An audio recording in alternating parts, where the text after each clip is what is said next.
Apa kabar saudara? Semoga sehat selalu dan tetap bersemangat. Saatnya Anda menyimak berita Banten bersama saya, Miselia Kartika. Sejumlah informasi menarik akan kami sampaikan untuk Anda. Berikut 3 berita utama hari ini.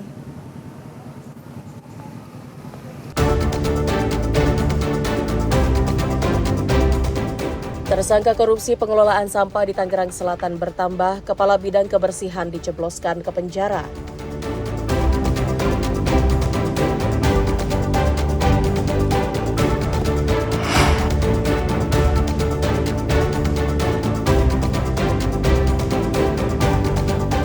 Penipuan modus lelang pengadaan mebeler Dinas Pendidikan Kabupaten Serang, 2 tersangka ditangkap Polda Banten.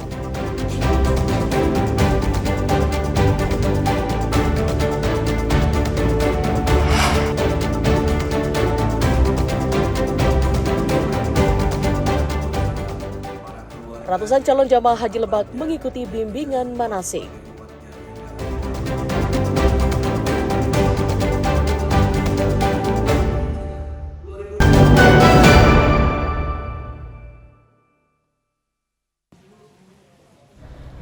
Penyidik Kejaksaan Tinggi Banten kembali menetapkan seorang tersangka, yakni Kepala Bidang Kebersihan Dinas Lingkungan Hidup Tangerang Selatan, Apriliadi. Setelah ditetapkan tersangka, Apriliadi langsung dijebloskan ke rutan kelas 2B Pandeglang selama 20 hari ke depan. Saat digiring ke mobil tahanan, tersangka terus menangis karena menyesali perbuatannya. Berdasarkan hasil penyelidikan, Apriliadi dan Kepala LH Tangerang Selatan, Wahyunoto, melakukan persekongkolan dalam membuat daftar referensi harga perkiraan sendiri atau HPS untuk harga perusahaan penyedia layanan pengelolaan sampah. Hingga saat ini penyidik Kejati Banten telah menetapkan 3 tersangka, meliputi 2 orang dari Dinas Lingkungan Hidup dan 1 tersangka pihak swasta. Berdasarkan surat perintah penyidikan nomor PRIN 307-M.6-FD.1-04/2000 tanggal 16 April 2025, tim penyidik Kejaksaan Tinggi Banten kembali melakukan penahanan terhadap seorang tersangka atas nama TAKP yang menjabat sebagai KPA dan merangkap PPK dalam perkara dugaan tindak pidana korupsi kegiatan pekerjaan jasa layanan pengangkutan sampah dan pengelolaan sampah di Dinas Lingkungan Hidup dan Kebersihan Kota Tangerang Selatan pada tahun 2024. Ketiganya diancam pasal yang sama, yakni pasal 2 ayat 1 junto pasal 18 Undang-Undang tentang Pemberantasan Tindak Pidana Korupsi junto pasal 55 KUHP. Ariel Maranus dan Rifki Nugroho melaporkan dari Kota Serang. Direktorat Kriminal Umum Polda Banten meringkus 2 pelaku penipuan terkait pengadaan mebeler di Dinas Pendidikan Kabupaten Serang. Akibat perbuatan pelaku, korban mengalami kerugian hingga 500 juta rupiah. Kasus tersebut bermula pada Februari 2025, korban yakni dari pihak PT Reja Langgeng Abadi didekati oleh pelaku berinisial JM dan SA. Mereka mengaku memiliki kenalan di Dinas Pendidikan Kabupaten Serang. Modus pelaku mengimingi korban akan memenangkan proyek pengadaan meja dan bangku untuk sekolah-sekolah di Kabupaten Serang. JM dan SA meminta sejumlah uang yang dikirimkan secara bertahap oleh korban. Namun ketika korban sudah mengeluarkan anggaran sebesar 500 juta, anggaran proyek tidak juga bisa dicairkan. Pihak korban pun melakukan konfirmasi ke pihak Dinas Pendidikan Kabupaten Serang.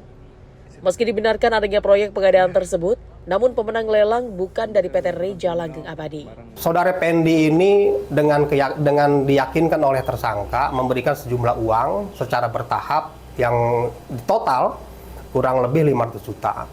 Setelah memberikan uang, Saudara Pendi ini beserta dengan stafnya,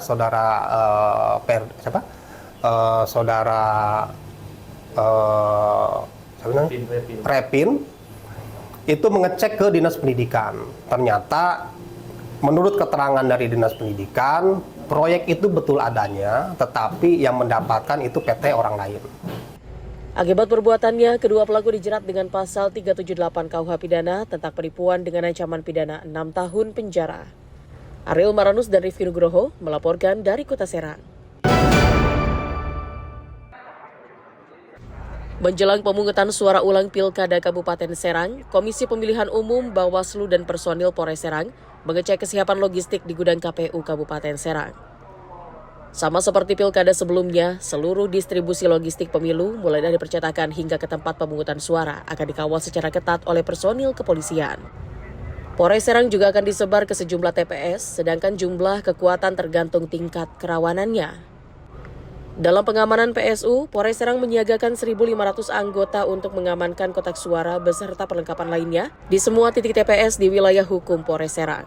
Ya tadi mengecek proses sortir dan lipat hari ini sudah selesai. Besok dipastikan semua kotak suara dan logistik pemilu sudah sampai di 29 kecamatan yang ada di Kabupaten Serang. Intinya itu.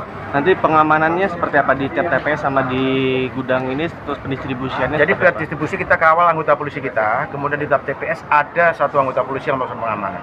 Jadi sistemnya adalah 2-1-2. Yang tingkat rawan, 2 anggota polisi, 1 TPS, dan 2 Linmas. Pihak KPU menargetkan seluruh logistik akan tiba di TPS 1 hari menjelang pencoblosan. Alhamdulillah semua sudah terpenuhi dan sisanya sedang di jalan. Mudah-mudahan nanti datang langsung disortir, lipat, kemudian disetting ke kecamatan yang kurang. Ke satu kecamatan ya, Kecamatan Jawilan ya. Nah, kalau sudah selesai semua, mudah-mudahan kita targetan besok selesai semua. Jadi malam ini atau hari ini kita berproses kecamatan yang sudah ready, sudah dicek, sudah dipastikan kelengkapannya, kemudian kita distribusikan gitu. Sedangkan untuk setiap TPS akan dikawal oleh 1 hingga 2 personil kepolisian. Penjagaan akan terus dilakukan hingga semua pelaksanaan berjalan dengan aman dan lancar. PSU Kabupaten Serang dilakukan di seluruh wilayah berdasarkan hasil gugatan Mahkamah Konstitusi. Ariel Maranus dan Ahmad Sayuti melaporkan dari Kabupaten Serang.